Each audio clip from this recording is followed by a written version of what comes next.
السلام عليكم ورحمة الله وبركاته. الحمد لله رب العالمين، والصلاة والسلام على سيدنا محمد وعلى آله وصحبه أجمعين وبعد. My dear brothers and sisters, today I'm going to be starting a series of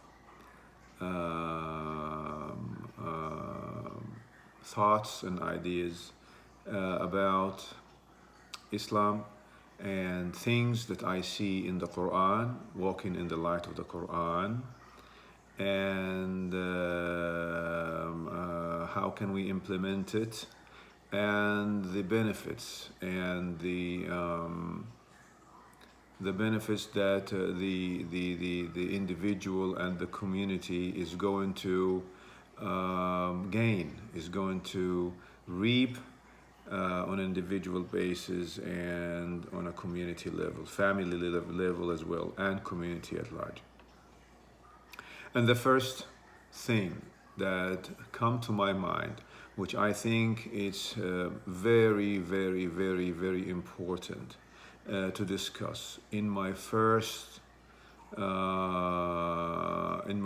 meeting with you, is the self-thoughts, the ideas that come to one's mind. What did Allah say about it in the Quran? What the individual believer, Muslim,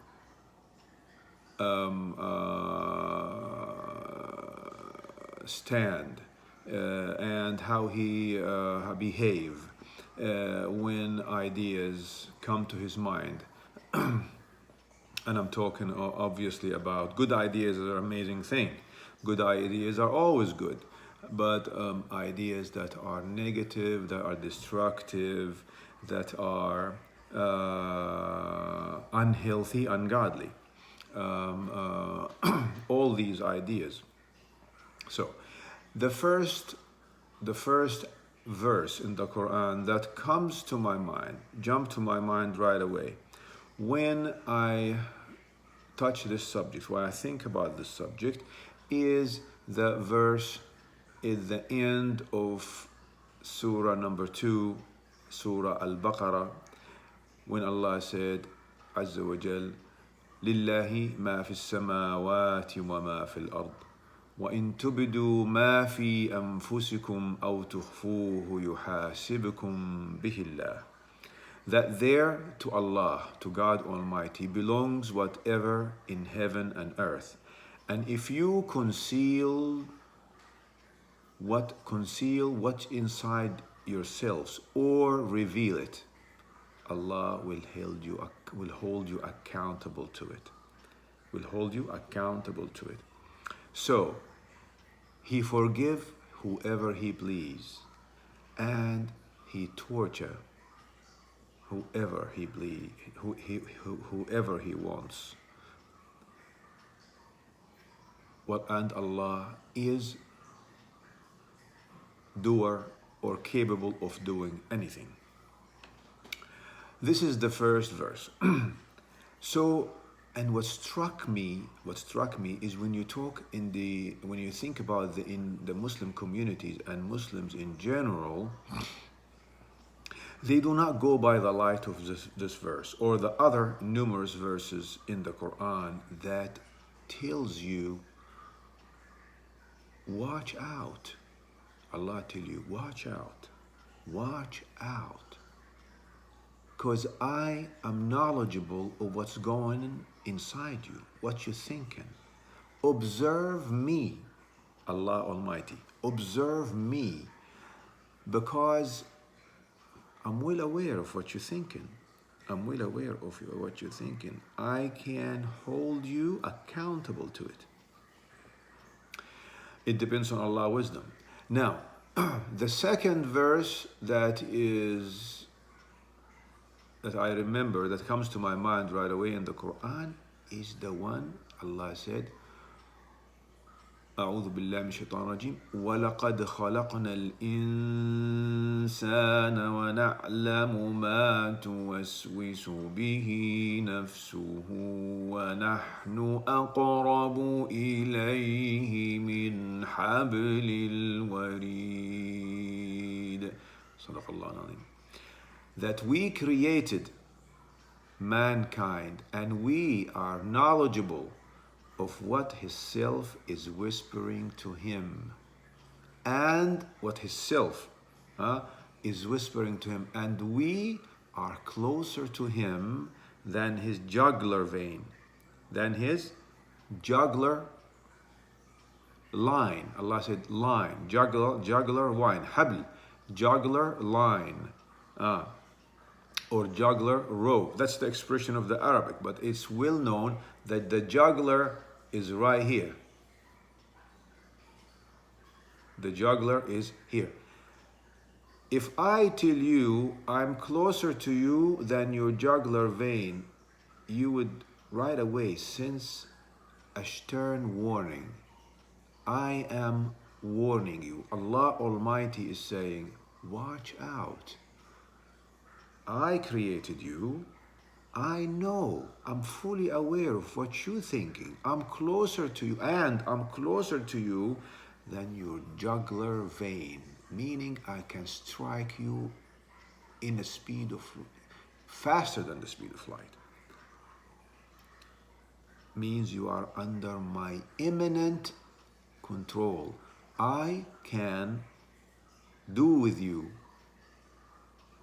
in a horrible, speedy way. It's a threat. It's a threat. It's a threat. So, what would you do when you hear that verse? You right away take a step back and think 3-4 times before you start thinking of malice ideation, of malice idea, bad ideas, when bad ideas come to you. The third verse that comes to my mind after those two noble verses, and the verses that Allah Azza wa Jal addressing what goes around and what goes inside mankind, selves, thoughts, is many in the Quran, and all of them Allah Azza wa Jal is warning you. He is warning you. God Almighty, your Creator, is warning you that do not dwell on negative ideas. The third verse is in Surah Tariq. In Surah Tariq, it says, أعوذ بالله من الشيطان الرجيم يوم تبلى السرائر فما له من قوة ولا ناصر يوم تبلى السرائر فما له من قوة ولا ناصر يوم صدق الله العظيم يوم تبلى السرائر. That day when the secrets is revealed. That day when the secrets is revealed. The secrets, what inside you is revealed. As-sarair. As-sarair is a plural of sarira. Secrets is a plural of secret. What's inside your chest? What's inside you? فَمَا لَهُ مِنْ قُوَّةٍ. He will have no power and no support. No power and no support. That the multitude of the verses that Allah Azza wa Jal is talking about when He talks about what's inside your chest, what you're thinking, make a believer who reflect in the Quran and he who make the Quran his lighthouse, his guidance, his light, make him think very much before he start surrendering to his bad ideation, to his negative thoughts. Now, let's talk about, since we talked about what Allah Azza wa Jal is standpoint, what His teachings, with Allah's teachings, with God Almighty's teachings regarding that, let's see how a believer, I don't care what kind of religion you are, these things are a positive code for all humanity. Positive code for all humanity. Let's see how a believer should receive these teachings, these guidelines, these verses that are made in light. They're light, because once you think about it, once you start applying it, light will happen in your life. When I hear these things, when a believer here, Allah Azza wa Jalla wanted me to observe what I think about in secrecy, not in public, in secrecy. And in public, of course, you're already observing, but then we talk about what's inside. Then let me give you examples. The first example is when I have conflicts with some other people. I don't care who are those people. I don't care if they're Jordanians, if they non-Jordanians, Americans, non-Americans, Muslims, non-Muslims, old, young, anybody. Huh? Women, children, anybody. When I have a conflict, first of all, while it's in its infancy, you have to give your fellow human being the benefit of the doubt. You have to give your fellow human being the benefit of the doubt. Maybe he didn't mean that. Why would I know? How could I? I'm a man that is busy in establishing connections with Allah subhanahu wa ta'ala. Day in, day out, day and night. May Allah forgive him. He didn't mean it. Yeah. So you have to choose to give your brother and sister humanity the benefit of the doubt. The benefit of the doubt. Keep that role, keep that word, keep that sentence, benefit of the doubt, as a golden rule. Golden rule. And do not dwell on this confrontation or this situation. Don't dwell. Now, there will come the dwelling. When after the finishing of that interaction, yourself might start coming and talking to you about things. Oh, he did this to me, he said that to me, he didn't respect me, it's become respect and everything. I don't respect him next time, and it escalate. Next time I'm gonna do this, I'm gonna do that. Negative stuff. Right away. Allah Azza wa Jal wants you, because you don't know. Yeah, right. Allah Azza wa Jal wants you to stop all that and to start saying, may Allah forgive him, may Allah forgive her, may Allah Azza wa Jal forgive her family, forgive him, forgive his family.